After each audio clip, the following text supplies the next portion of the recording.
souveraineté et Internet. Donc là, je suis là pour vous expliquer plein de choses super importantes.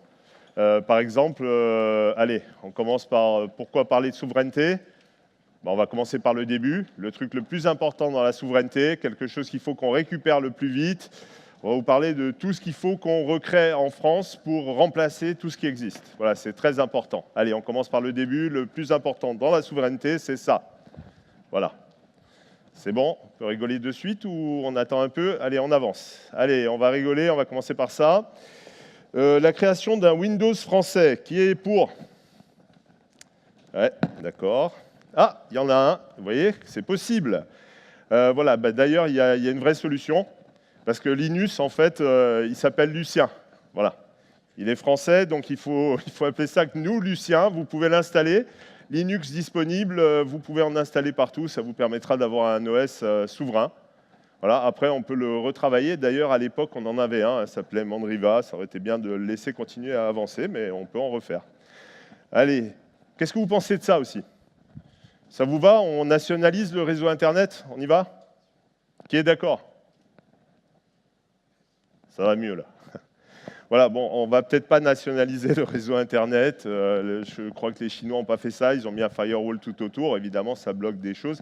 Mais nous, quand même, on est dans des pays libres. On va quand même se dire qu'on va travailler et puis créer des choses nouvelles. Ça m'a l'air beaucoup mieux. Bon, enfin, allez, fini de rire, 2 secondes. Il existe de vrais enjeux de souveraineté. Ce n'est pas juste une blague, la souveraineté. Sinon, je ferais autre chose que venir vous parler aujourd'hui. On va commencer par le début. Facebook, aujourd'hui, 2 milliards d'utilisateurs, 26% de la population mondiale. C'est beau. Google Android, c'est 2 milliards d'utilisateurs. Ça fait exactement le même nombre de la population mondiale. Vous avez WhatsApp, 1,2 milliard d'utilisateurs utilisent ça. Et puis vous avez Apple iOS, 1 milliard d'utilisateurs utilisent Apple iOS aujourd'hui. C'est quand même joli. Microsoft Office, 1,2 milliard de personnes l'utilisent dans le monde. Alors quels sont les liens entre toutes ces sociétés? Des choses assez intéressantes, c'est un petit point commun. Qui connaît le point commun avec toutes ces boîtes? Allez, va. Ils sont américains, non? Allez, ils appliquent tous le droit américain. Vous connaissez le droit américain? Il y a eu 2 parties du droit américain qui sont très intéressantes. Une, c'est le Privacy Act. C'était en fait une question de sécurité nationale et il fallait pouvoir donner toutes ces données. Maintenant, ça s'appelle le Freedom Act. Le terme est beau, le nom est beau, mais c'est pareil. Donc, les propres règles en ce qui concerne la vie privée, vous avez vu avec Rand il y a quelques instants que en fait, ces règles sont très différentes des nôtres parce que nous n'avons pas les mêmes cultures et les mêmes histoires, on va dire.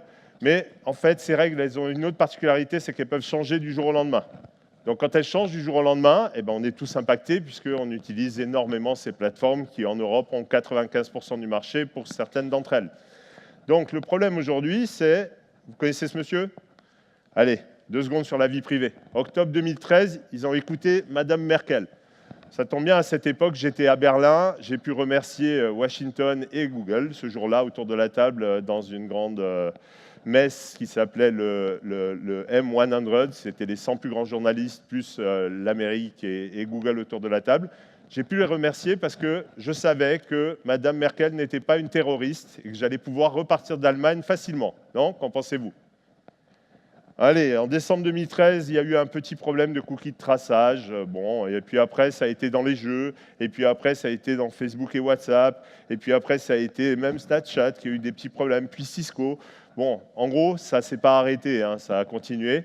Donc ça veut dire simplement que la surveillance de masse existe et que si on laisse tout ça continuer, on a des vrais enjeux de souveraineté, comme par exemple la fermeture aux développeurs de Twitter, qui fait que tous les gens qui avaient lancé une start-up qui utilisait ce genre d'API s'est retrouvé du jour au lendemain avec un problème parce que sa start-up et son application ne fonctionnaient plus.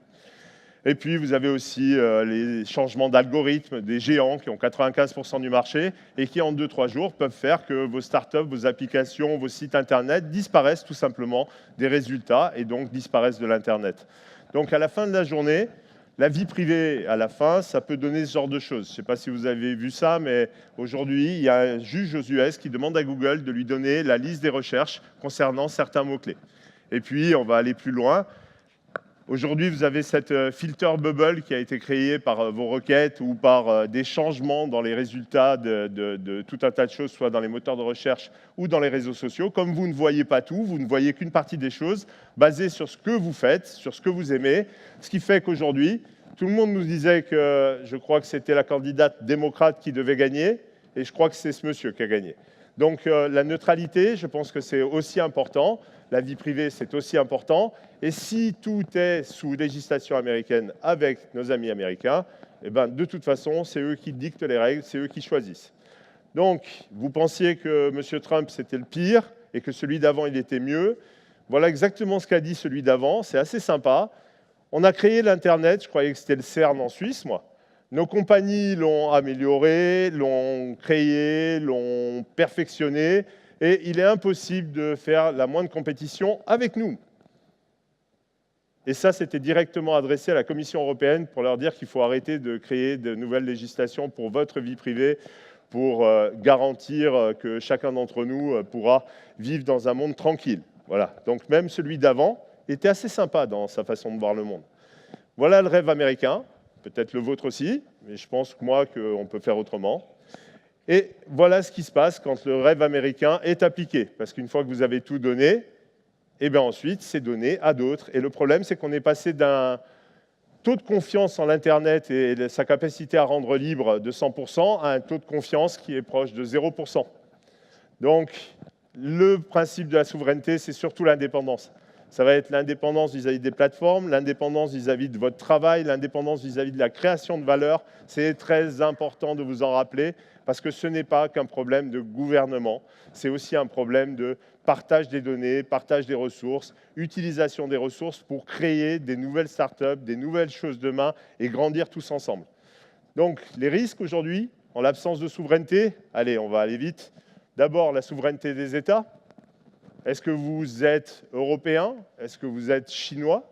Est-ce que vous vivez sous un régime autocratique ou est-ce que vous voulez la démocratie? Ça fait aussi partie d'un problème de souveraineté. C'est un choix. Un choix des gens, un choix des peuples à s'autodéterminer.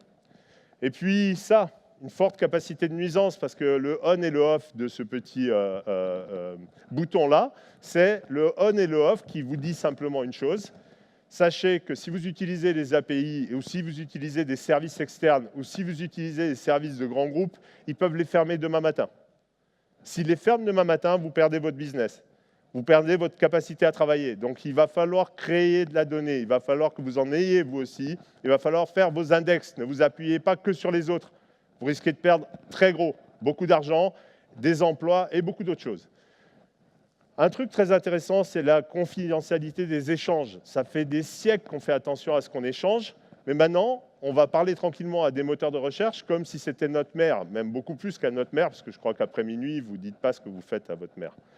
Donc, résultat de l'histoire, aujourd'hui, ça continue avec des smart cities. Est-ce qu'on va avoir nos données chez nous ou les données encore à l'extérieur et on va appeler les services des voisins? Est-ce que c'est vous qui allez contrôler vos villes en tant que citoyen? Est-ce que vous allez vouloir travailler avec vos villes ou est-ce que c'est un OS supérieur qui va gérer tout ça pour vous, à votre place? Les individus, parlons des individus 2 secondes. Oublions 2 secondes la souveraineté, juste des États, juste des systèmes globaux, juste de tout ce qui a l'air de nous entourer. Et parlons de vous. On va commencer par la santé. Puisque tout le monde nous parle de santé en intelligence artificielle. Le principe de l'intelligence artificielle, c'est de se dire, il nous faut toutes vos données. Comme ça, on va vous aider à vivre 1000 ans, ou 500, ou 5.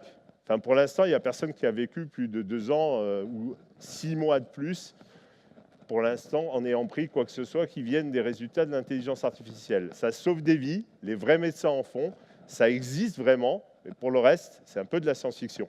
Maintenant, je vais vous dire ce qu'on peut faire. Quand on a toutes vos données de santé, on peut faire ça. Ça, c'est sympa. Ça marche de suite. Je prends toutes vos données de santé et je le vends de suite. Allez, un petit coup aux compagnies d'assurance, un petit coup aux employeurs pour savoir si ça va bien ou pas, un petit coup aux institutions financières pour savoir si je vous donne un crédit ou pas, et puis un petit coup, le dernier, qu'est-ce que c'est, les marketeurs, pour pouvoir vous vendre ce qui va bien ou pas. Vous voyez d'un coup, l'intelligence artificielle, soit ça sert à vous aider, soit ça sert à faire de l'argent. Et on va parler un peu d'un monde très sympa où on fait de l'argent. Les assurances, c'est génial. Ça va améliorer, par exemple, votre façon de rouler sur la route, non?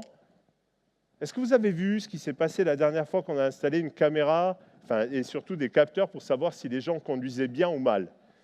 Eh bien, comme le freinage d'urgence était un problème, certaines personnes grillaient les feux rouges et oranges parce que comme ça, ils ne faisaient pas de freinage d'urgence qui leur aurait posé des problèmes avec l'assurance. Sympa ça pour la conduite, non? Ça nous aide. Allez, on continue. Aujourd'hui, l'IA va peut-être répondre à votre place. Génial. Elle sait tout de vous, elle lit vos mails, et elle va répondre à votre place. Mais moi, je trouve ça fabuleux, c'est top. Et le top, c'est qu'elle est aussi votre voix, comme ça va répondre à votre place avec votre voix. Ça m'a l'air bien. Puis vous irez expliquer au juge que ce n'était pas vous, c'était l'ordi. Il va bien comprendre. Après, vous avez aussi tous ces produits qui vont vous écouter en permanence. Ça sert à plein de choses, ça c'est sûr et certain. La question est-ce que ça a besoin d'avoir toutes ces infos sur vous pour vous donner le service de vous amener le dernier objet que vous avez voulu acheter? Allez, est-ce qu'on a des réponses à tout ça? Parce qu'à la fin de la journée, c'est bien de parler de souveraineté, c'est bien d'exposer les problèmes du monde, mais est-ce qu'on peut faire quelque chose? Parce que normalement, M. Obama, il a dit, on ne peut rien faire. Donc ne vous embêtez pas, ne faisons rien. Ou alors, essayons de faire quelque chose. Nous, on fait ça surtout. En plus de faire un moteur de recherche, on est en train de composer un index du web complet en Europe pour que vous ayez accès à toutes ces datas. Pourquoi? Parce que ça va nous permettre d'avoir une vraie indépendance globale et de vous la confier. C'est-à-dire que quand on va vous donner ces datas-là, vous les utiliserez tout le temps, vous pourrez en faire ce que vous en voulez. On ne pourra pas revenir dessus. On ne va pas vous changer les règles, on ne va pas vous changer les API. Vous allez pouvoir vous en servir de façon libre et totale. Ça vous permet d'avoir un écosystème économique qui va pouvoir fonctionner grandement et complètement. Ça, c'est nous. Mais ce qu'on aimerait, c'est aller un peu plus loin, passer à la vitesse supérieure. Et passer à la vitesse supérieure, ça veut dire, vous avez vu l'index du web? Ben, on est en train de faire l'index de l'IoT à connecter avec le web. Et l'idée, c'est de vous les donner aussi, afin que vous puissiez faire demain des choses pour vos entreprises, des choses pour vos villes, mais aussi des choses pour vos apps, et réussir des apps comme ces Espagnols, qui sont installés par 48% des Français. Ça existe, ils l'ont fait en Espagne. Je suis sûr que vous êtes au moins aussi intelligents. Donc pour ça, il nous faut de la capacité de calcul en Europe. On est en train de faire des gros partenariats chez NVIDIA, mais vous devez en faire. Vous devez avoir des DGX1, vous devez commencer à savoir calculer, vous devez avoir vos infrastructures, les vôtres, pas celles des clouds. Les clouds, c'est bien pour les tests, pour démarrer. Mais après, il faut travailler. Après, il faut créer son infra. Après, il faut créer sa data. Après, il faut la collecter, il faut se la garder. Vous avez besoin de créer des startups puissantes en Europe. Une startup puissante, c'est une startup qui a sa data, son cloud, ses infras. Regardez ce que font les autres, c'est ça qui marche. Une fois que vous avez ça, vous avez tout. Regardez Blablacar, il a ses infras, sa data, c'est à lui. Il a l'index des gens qui veulent aller dans la même voiture. Et il vaut beaucoup plus d'1 milliard parce qu'il a cet index. Pensez grand, pensez rapide et pensez maintenant parce que tout est en train de changer. Il y a une régulation exigeante en Europe qui arrive. Et surtout, vous avez l'open source qu'il faut défendre et il faut défendre le W3C parce que de plus en plus, ce sont les grands groupes qui sont en train d'installer leur vision de comment l'Internet doit marcher. Le W3C doit le faire et ces grands groupes doivent suivre ce que le W3C propose. Comment faire au final pour utiliser le big data, l'intelligence artificielle en ayant la tranquillité et sans sacrifier sa vie privée et en étant sur Internet? Nous, on vous propose par exemple des choses comme cela. Aujourd'hui, on crée de plus en plus de données sur Internet, on en fait de plus en plus. Vous êtes en train de tout poser sur Internet. Vous avez tout là, dans les clouds. Pourquoi pas tout simplement les ramener peut-être vers vos clouds? Alors évidemment, il va vous falloir du search. On propose le nôtre, mais il y en aura d'autres disponibles demain, ou l'interface de voix de Rand. Et puis, vous pouvez déposer vos données dans des clouds privés qui respectent votre vie privée. Et vous pouvez passer par ces produits-là pour aller parler à vos systèmes à la maison ou pour vous connecter à Internet. Et puis, vous pouvez utiliser tout ça pour aller parler ensuite sur Facebook. En fait, vous allez pouvoir vous protéger. L'idée globale, c'est ça. C'est respecter la data privacy, c'est respecter votre vie privée, c'est garantir le respect complet de la neutralité et c'est vous donner des outils pour le faire. Des outils avec des partenaires. Nous, on cherche des partenaires qui vont faire du peer-to-peer, on cherche des partenaires qui vont faire des personal cloud, on cherche des partenaires qui vont chiffrer les fichiers de façon simple et vraiment géniale, on cherche des partenaires qui vont chiffrer les appels, chiffrer les messages, chiffrer des calls vidéo. On cherche tout ça pour avoir créé un environnement qui garantit que le GDPR sera un succès, qui garantit que l'Europe pourra recréer de grandes startups. Voilà vraiment ce vers quoi on veut tendre et voilà vraiment vers quoi vous devez tendre. Hier, c'était encore une vue de l'esprit, mais que ce soit des produits comme Snapchat, que ce soit des produits comme des webmails chiffrés type ProtonMail, que ce soit des produits comme Open Exchange en Allemagne, qui a lancé aussi un OX.io, un webmail chiffré avec notre search à l'intérieur, que ce soit Cozy Cloud, qui vous permet d'avoir des clouds personnels. Tout ça, ça existe, ça se crée aujourd'hui, ça lève des millions d'euros. Si vous l'avez loupé, chacune des startups que je viens d'annoncer lève des millions d'euros ou des dizaines de millions d'euros. C'est maintenant, c'est en Europe. Sachez-le, il y a un fonds qui démarre en Europe avec SoftBank et qui amène 95 milliards d'euros, 99, ils viennent déjà d'en dépenser 4 milliards pour l'Europe. Pour l'Europe. Qui est d'accord avec cette phrase? Risque de perte de liberté à cause d'Internet. Je comprends. Maintenant, je vais vous dire ce avec quoi nous sommes d'accord. Voilà. Internet, c'est un merveilleux outil. C'est quelque chose qui nous permet d'être connectés partout et vraiment bien. Et nous pensons aujourd'hui que c'est à cause du manque d'éthique sur Internet qu'on a un risque de perte de notre liberté.